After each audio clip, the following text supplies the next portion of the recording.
কিয়ামতের ময়দানে উঠতে হবে, এই কথা মনে থাকে আমাদের? হিসাব রব্বে করিমের দরবারে দিতে হবে, এই কথাটা মনে থাকে আমাদের? যদি মনেই থাকবে তাহলে ফজরের নামাজ আমরা কোনোদিন কাজা করতাম? যারা বলে না, আমাদের মনে থাকে না। আল্লাহ রাব্বুল আলামিন কোরআনুল কারীমের মধ্যে জানিয়ে দিলেন, একটু আগে একটা বাচ্চা আল্লাহ কোরআনের আয়াত তেলাওয়াত করতেছিল, লা ইয়াসতাবি আসহাবুন নারি ওয়া আসহাবুল জান্নাহ, জান্নাতি বান্দা আর জাহান্নামী যারা হবে তারা কোনদিন বরাবর বা সমান সমান ইকুয়ালিটি হতে পারে না। জোরে বলেন সুবহানাল্লাহ। সমান হবে না। জান্নাতি বান্দার গুণ হলো আলাদা, জাহান্নামী বান্দার গুণ হবে আলাদা। জান্নাতি বান্দা দুনিয়ায় চলাফেরা করবে, দেখেই বোঝা যাবে এই জান্নাতি বান্দার সিফাত। সারা জীবন নামাজ নাই, রোজা নাই, কোন নাই, কালমা নাই, বড়দের সম্মান নয়, মাদ্রাসার সম্মান নয়, আলেম ওলামাদের সম্মান নয়, আমি রাস্তা দিয়ে চলাফেরা আমার ভালো নাই, নজর হেফাজত করতে পারি নাই, তাহলে এই বান্দাটাকে আমার আল্লাহ কি জান্নাতে দেবে না জাহান্নামে দেবেন? কথা বলে না, নামাজ পড়ে না, নজরের হেফাজত নাই, মুখ দিয়ে সবসময় গালি গলজ করে, ক্যারেক্টারলেস।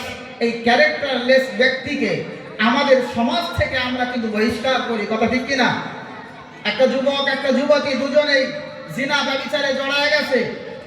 পাড়ার বউ মনে করেন কারোর সঙ্গে সরু লাইন ছিল, মাল ঘটিয়ে ফেলে, এখন গ্রামে বিচার ডাকা হয়, এরপরে তাদেরকে এক ঘরে করে দেওয়া হয়। কথা ঠিক না? অবশ্যই।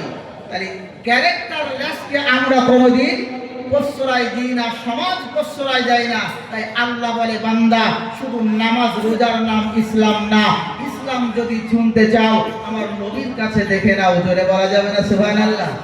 ইসলাম কি? হোয়াট ইজ দ্য ইসলাম? ইসলাম শুধু নামাজের কথাই বলে না।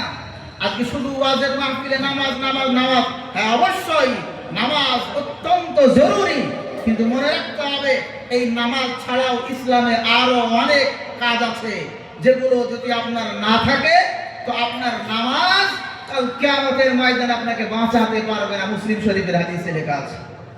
ভাইরা আমার, এই নামাজের সাথে সাথে যেগুলো আমাকে আপনাকে জান্নাতে যাওয়ার জন্য সহায়ক হবে, সেই কথাগুলো আজকে আমি আলোচনা করব। শুনবেন মনের কান দিয়ে ইনশাআল্লাহ? জি, আগে চলুন। এই যে কিয়ামত হবে বলতেছিলাম, কিয়ামতের ময়দানে আমলনামা ওজন করা হবে। আচ্ছা ভাই, আমলনামা ওজন করা হবে, আপনারা দেখেছেন আগে পাল্লা বাটখারা ছিল না? ছিল না? পাল্লা বাটখারা ছিল। তো একটা পাল্লার একদিকে নেকি রাখা হবে আর একদিকে গুনাহ রাখা হবে। সারা জীবন 15টা বছর বয়সের পর থেকে, মানে সাবালক হওয়ার পর থেকে আপনার মৃত্যুর দিন সকাল পর্যন্ত, আজরাইল আলাইহিস সালাতু ওয়াস সালাম আসার আগ মুহূর্ত পর্যন্ত আপনি যা কিছু করেছেন একটা খাতায় লিপিবদ্ধ হয়ে গেছে। করেছেন কে? আল্লাহ কোরআনে বলেন, কিরামান কাতিবিনা ইয়ালামুনা মা তাফআলুন ইন্নাল আবরারা লাফি নাঈম ওয়া ইন্নাল ফুজ্জারা লাফি জাহিম। আমার আল্লাহ পাক জানায় দেন, ও দুনিয়ার বান্দারা, ও দুনিয়ার আমার বান্দিরা, শোন, তোদের কাছে আমি আল্লাহ কিরামান কাতিবিন, সম্মানীয় লেখক আমি আল্লাহ নিযুক্ত করে দিয়েছি। সকাল থেকে নিয়ে সন্ধ্যা, সন্ধ্যা থেকে নিয়ে সকাল, 24টা ঘন্টা ধরে যা কিছু করেছো, যা যা বলেছো, যা যা চিন্তা করেছো, ওই ফেরেশতারা সব কিছু লিখে রেখেছে। কিয়ামতের ময়দানে আপনাকে উপস্থিত করানো হবে, আপনার আমলনামাটাও আপনার হাতে দেওয়া হবে। এবার আপনাকে বলা হবে, এ বান্দা, অস্বীকার করার আজকে কোনো রকমের উপায় নাই।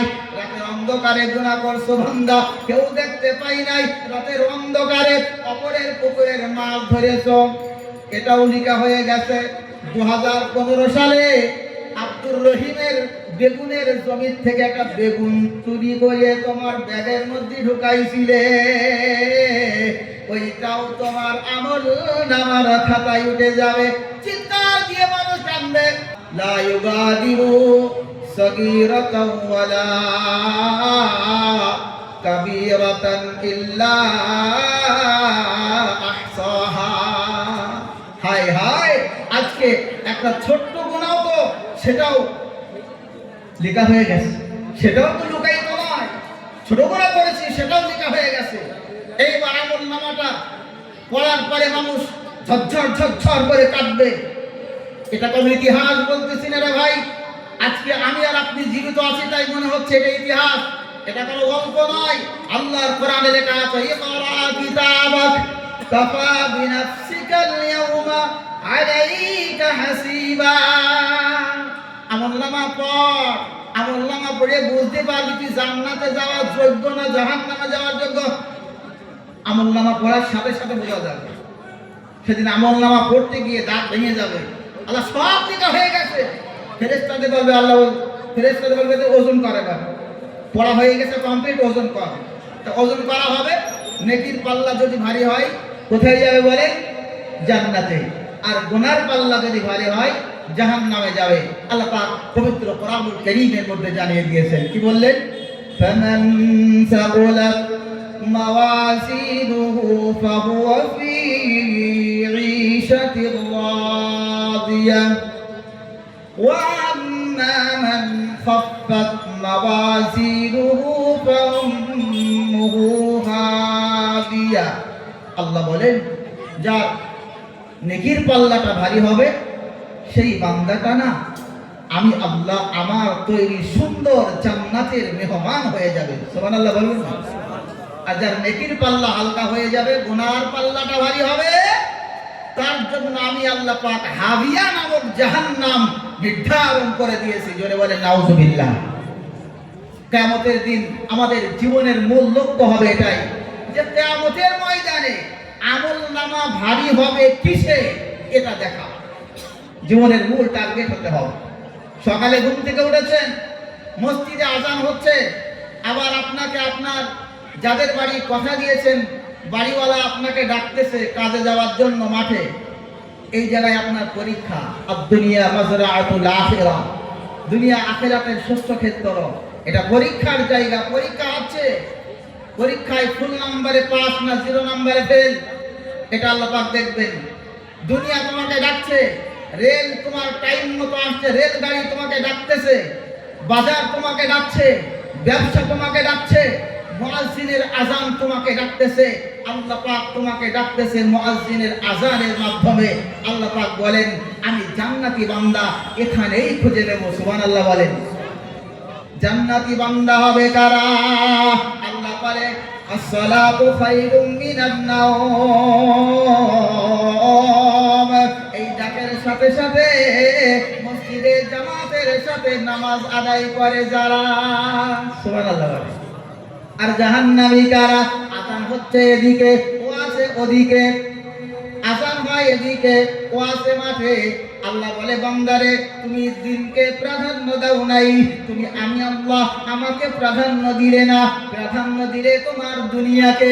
তোমার 7 বছরের জিন্দেগিতে কিভাবে ভালো খাবা, তোমার সন্তানটা কিভাবে ভালো খাবে, তোমার পেটটা কিভাবে চলবে আমি আল্লাহ ভালো জানি। কিন্তু বান্দা তুমি মনে মনে ভেবেছো আমার যদি এই ট্রেনটা মিস হয়ে যায় তাহলে মালের দাম পাবো না, এই জন্য তুমি চলে গেছো।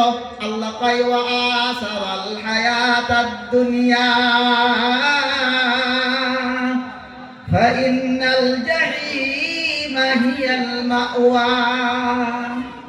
কার কথা জেনে বলে? এটা কার কথা? আল্লাহর কোরআনের কথা। কার কথা বলে? আল্লাহর কোরআনের কথা। আপনি দিনকে প্রাধান্য দিলেন না, দুনিয়াকে প্রাধান্য দিলেন, তাই আপনার জায়গাটা কোথায় হবে? যা পরে হবে দেখা যাবে সেদিন। না, এটা নয়, ইট ইজ রং। আপনি সহ্য করতে পারবেন না। আপনি জাহান্নামের আগুনের তাপ কতটা জানেন? আপনি সহ্য করতে পারবেন না। আমি সহ্য করতে পারবো না। যা হবে দেখা যাবে। কবর মে क्या होगा देखा जाएगा। क्या देखा जाएगा? কি দেখবেন আপনি কবরে গিয়ে? হায় হায়, জাহান্নামের আগুন বড় কঠিন। দুনিয়ার আগুনের হাই ভোল্টেজ হলো 35,000 ডিগ্রি সেলসিয়াস। যেই আগুন দিয়ে লোহা জ্বালানো হয় ধাতব জিনিস গলানো হয় 100°C কিন্তু আপনার পানি গরম হয়, পানি ফোটে। তাহলে 35,000 সেলসিয়াসে কত কি পড়বে? হ্যাঁ, লোহা ফুটে যাবে। তা আল্লাহ বলে বান্দা শোন, দুনিয়ার আগুনটা হাই ভোল্টেজ হলো 35,000°C। ও বান্দা, তুমি কি জানো আমি আল্লাহ যেই জাহান্নাম বানাইছি ওই জাহান্নামের আগুনের কি কালার? দুনিয়ার আগুনের কালার কি কালো না লাল? কথা বলে না। লাল। লাল আগুনে যদি এত ভোল্টেজ হয়, আল্লাহ বলে বান্দা আমি আল্লাহ পাক জাহান্নামের আগুন বানাইলাম। প্রথমে আল্লাহ পাক বলে আমি আল্লাহ লাল বানাইলাম, এরপরে সাদা হলো, আবার নীল হলো, পরে আবার কালো হয়ে গেল। এত আগুন, এত আগুন, হিসাব করলে দেখা যায় নবীর হাদিস দিয়া 70 গুণ বেশি ভোল্টেজ হবে। তাহলে 2,45,000-এর আশেপাশে এত ডিগ্রি সেলসিয়াস তাপমাত্রা হবে। এটা জাহান্নামের। জাহান্নামের তাপে মানুষের চামড়াগুলো পুড়ে যাবে। তাই আমার আল্লাহ বলে বান্দা কি হবে, কি হবে, কি হবে? যা হবে দেখা যাবে, এই কথা বলবি না বান্দা, সহ্য করতে পারবি না।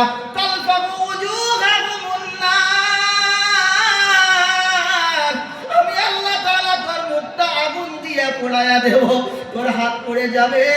আল্লাতী তাত্তালিউ আলাল আফিদা, কলিজা পুড়ে যাবে, গোটা শরীর পুড়ে যাবে।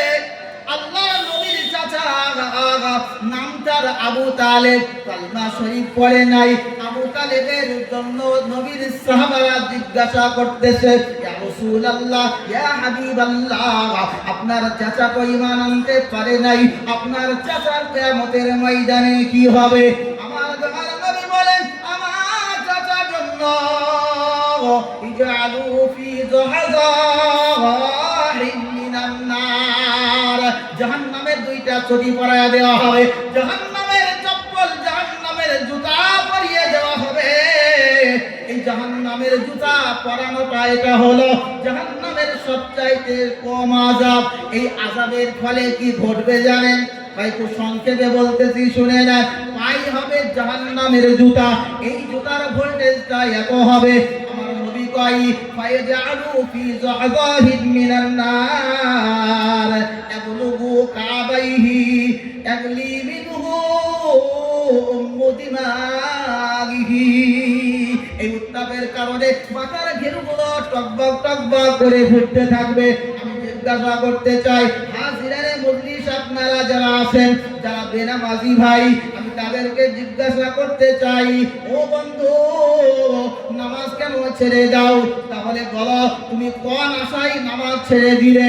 নামাজ যদি ছেড়ে দাও, রোজা যদি ছেড়ে দাও, নারীরা যদি পর্দা ছেড়ে দেয়, মাদ্রাসা মসজিদে দান করা যদি ছেড়ে দেয়, আখলাক যদি ভালো না হয়, আল্লাহ পাক জাহান্নামে দেবে। জাহান্নামের এত আগুন কি তুমি সহ্য করতে পারবে ভাই? পারা যাবে? পারা যাবে না। তাহলে নিজেদের আখলাককে সুন্দর বানাইতে হবে। আল্লাহর ইবাদতের পাশাপাশি ভাই কিয়ামতের ময়দানে যে কথা বলতেছিলাম, মিজানের পাল্লা ভারী করবেন তো কোন আমল দিয়ে করবেন?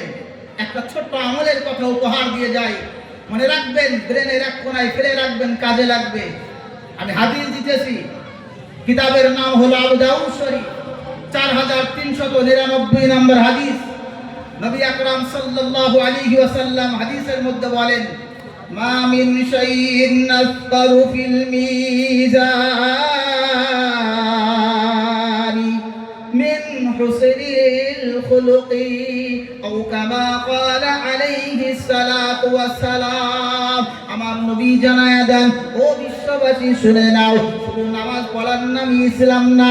ইসলাম শুধু নামাজ পড়া রোজা রাখার নাম না, ইসলাম সুন্দর আখলাকের নাম।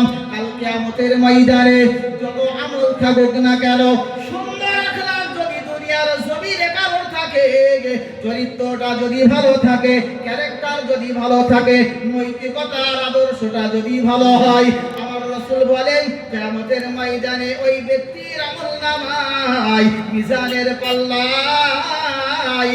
এই নেক আমলটার সওয়াবের চাইতে ভারী জিনিস আর কিছু হবে না। জোরে বলে। সুন্দর আখলাকের আমলটার ওয়েট এত হবে, এর চাইতে মা মিন শাইইন আতকালু। ইসমে তাফজিলের সিগা, আপনারা তো বুঝবেন না। মা মিন শাইইন, কোন জিনিস নাই, আসকালু ফিল মিজান, মিজানের পাল্লায় এর চাইতে ভারী হবে। জিনিসটা কি? তাই মিন হুসনিল খুলুক, সুন্দর আখলাকের গুরুত্ব বেশি। সুন্দর আখলাক যদি হয় তাহলে আপনি আপনার বেড়া পার হয়ে যাবে, নেকির পাল্লা ঝুঁকে যাবে। তাই আমি আমার ভাইদেরকে বলবো, আপনারা যখন চলাফেরা করবেন আখলাকটা সুন্দর করবেন, বড়দেরকে সম্মান দিবেন, ছোটদেরকে স্নেহ করবেন, নারীদেরকে ইজ্জত দিবেন, নম্রভাবে চলাফেরা করবেন, গীবত পরনিন্দা পরচর্চা থেকে দূরে রাখবেন, গালি গলুজ করবেন না। আখলাকের 15টা সিফাত আছে ইনশাআল্লাহুল আজিজ। আগামী দিন যদি কোনোদিন সময় সুযোগ হয়